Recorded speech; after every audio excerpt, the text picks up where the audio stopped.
Hello everyone and welcome back to our channel. In today's video, I'm going to show you how to clone in Snapseed.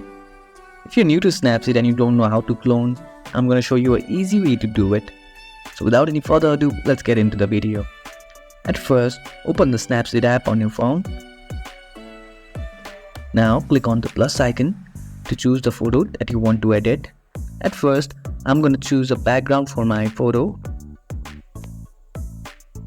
Now, we need to add the subject which we want to clone. To do that, click on Tools and Double Exposure. Click here to add the photo.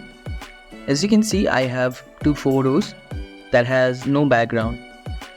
I'll choose one of these and adjust it according to my preference. Now, I'll click here to change its opacity so that I can see it clearly.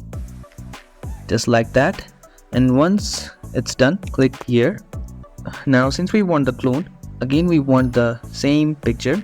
To do that, again click on Tools, go to Double Exposure, click here and add the same PNG photo.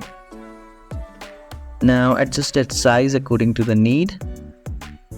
For now I'll make it like this. You can also choose different photos of the subject with different clothes on according to your situation and need. And once you're happy with your photo, click here to save changes. And just like that, we have cloned a subject in Snapseed. If you found this video helpful, don't forget to give this video a thumbs up and subscribe to our channel for more tutorials like this.